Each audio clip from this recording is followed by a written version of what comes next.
திருச்சிற்றம்பலம். திருச்சிற்றம்பலம். நம பார்வதி வலையே. ஹரஹர மகாதேவா. சிட்சபீசா சிவசிதம்பரம். திருச்சிற்றம்பலம். திருக்கைலாய பரம்பரை மெய்கண்ட சந்தானம் திருவாவடுதுறை ஆதீனம் ஸ்ரீலஸ்ரீ 24வது குருமகா சந்நிதானம் அவர்களின் அருளாணையின் வண்ணம் மார்கழி மாதம் 12ஆம் நாள் இந்த ஸ்ரீ மாணிக்கவாசக பெருமான் அருளிச் செய்த 2ஆம் பாடல் திருவெம்பாவையிலிருந்து 2ஆம் பாடல் விண்ணப்பம். திருச்சிற்றம்பலம். பாசம் பரம் சோதிக்கு என்பாயிரா பகல் நாம் பேசும்போது எப்போது இப்போதரமணி நேசமும் வைத்தனையோ நேரிழையாய் நேரிழை சீசீவையும் சிலவோ விளையாடி ஏசும் இடம் ஈதோ விண்ணோர்கள் ஏற்குதற்கு கோசே மலர் பாதம் தந்தருள வந்தருளும் தேசல் சிவலோகல் தில்லை சிற்றம்பலத்துள் ஈசனார் கல்வார்யாம் ஆரேலோரியம் பாவாய்.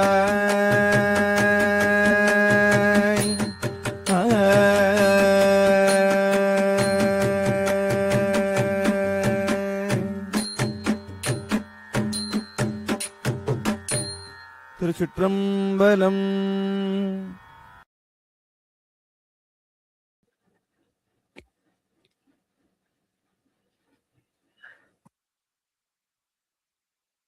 சிவாதிச்சிற்றம்பலம்.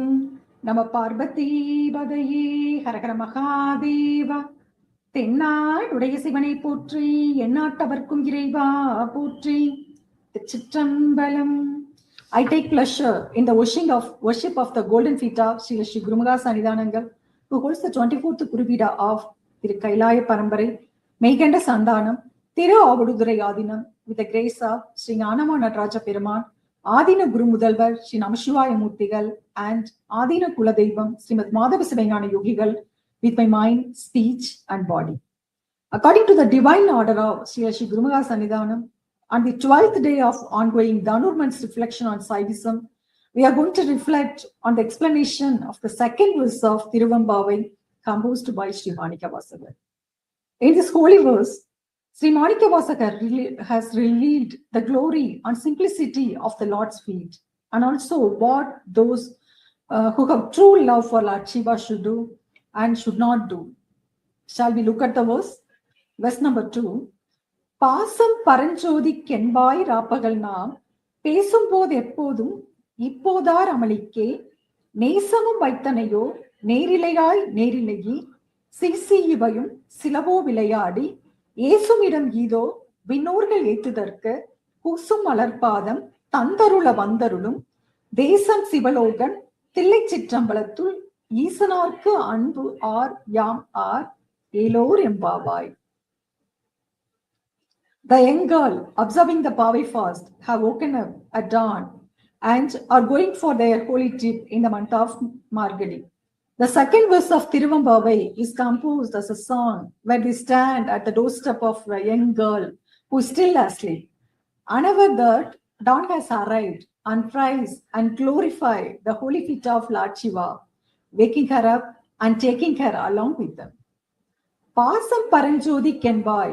Paranjodi indicates Lord Shiva, who is the supreme form of light. Since light appears in the symbol of bliss to those immersed in darkness, she perceives God as light in every song. My affection and love are for Lord Shiva, who is the supreme form of light. You say this every time we talk both day and night. Have you now placed your love affection, and sweet words on your flower-like bed? O girl, adorned with beautiful ornaments, the friends who had come to take the sleeping young girl for a holiday teased her. When the friends asked her, "You who have always been devoted to Lord, when did you develop a fondness for a bed of flowers?" The girl, unable to bear this teasing, rose and came forward. She asked, "O girls, you are adorned with beautiful ornaments. Shame on you. How can you speak like this? Do those who follow the path of Shiva mock and ridicule others? Is this a place for teasing and jesting? Married women do not wear Tirumangalyam in a way that is visible to others. These girls are wearing their ornaments elegantly, prominently displayed over their upper garments. So the phrase Nerilayai Nerilayir refers to unmarried women, young women or girls. Sri Manikavasagar has composed the second verse of Thiruvempavai, describing how when one of them asks to the Lord, who is a blazing radiance that has manifested on this earth, who resides in Sivapuram and is enshrined in the Sidambaram temple, and who has gracefully bestowed upon Siva.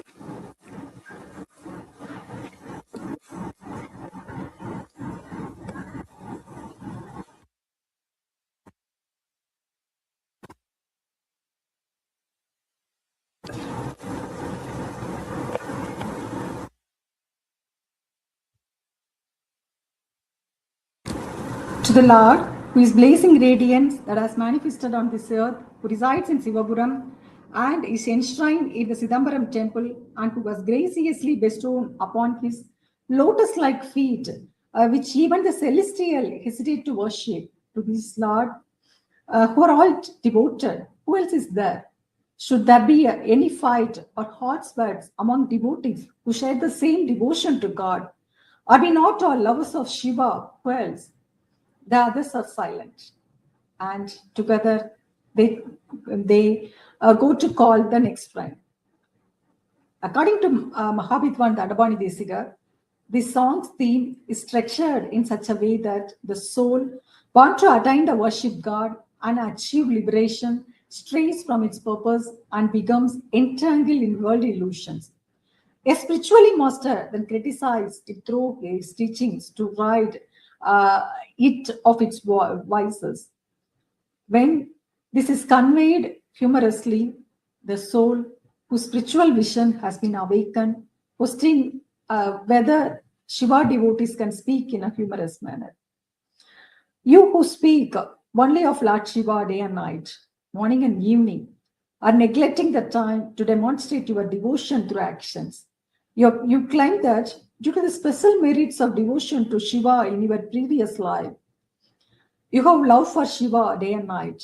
Yet, someone asks, have you instead placing your affection on worldly life? Improper words will never escape the lips of upright people, not even by mistake. Similarly, mocking and ridiculing others will not be found in the noble hearts of those who follow the path of Shiva. It is appropriate to speak with jest, playful banter, and abusive words at this dawn hour, which is ideal for worshipping God, said the girl who had forgotten that dawn had arrived and was still asleep. That lotus-like food, which even the celestial being hesitated to worship, has graciously descended here to bless us. Let us, the devotees of Lord Shiva, worship the Lord without wasting time and attain salvation, said one of them, pointing out that the others were wasting time. Having been thus specified, they all go to call their other friend. Due to the exceptional merits they accumulated, celestial beings are born with a suitable body in the land of enjoyment to experience pleasure until their karmic consequences are exhausted. And they hold positions of authority there. They possess the impurity of power, that means Adhigara Malam, which is the ego associated with their position. those afflicted with this impurity of power who are drawn by the desire for others to worship them. I will not have any thoughts about spiritual knowledge. The Lord's feet symbolize to spiritual knowledge because they lack of any thought of spiritual knowledge. They are hesitant to worship the Lord's feet and attain salvation. Although the Lord's divine feet are the symbol of grace, capable of embracing all, both true and false devotees, celestial beings feel ashamed due to their ignorance. The divine being, whom the celestials praise and humbly adore, desiring that all should worship him as the Supreme One, possesses the glorious and gentle lotus-like feet which captivates the minds and eyes of all who behold it. Even after searching in all the holy places on earth, one cannot find it. And thus, leaping these, he comes swiftly like water flowing towards the holy low-lying area to bestow the holy feet upon us and save us. How does he come? He comes as a divine being, as a being of light. Light symbolizes knowledge. He, the king of Shiva's land, resides there in the form of all bliss, ruling over all the worlds, from the land of Prakriti Maya to all other lands. He who is the form of light, who flies everywhere, who is hidden as the Lord of Sivalokam, and who is unknowable to other beings, yet remains easily accessible to us. Seated in the Chidambaram temple, bestowing his grace, how sublime is the love we have placed at the feet of such a God. How fortunate and special are we who possess this love. Given this, should we articulate and mock others, mock one another.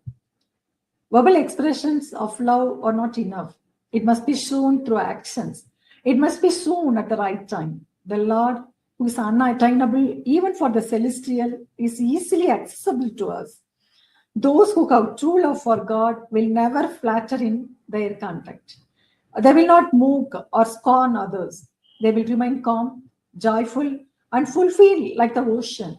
With this message, Sri Manika Vasakar concludes the second verse of Thiruvempavai.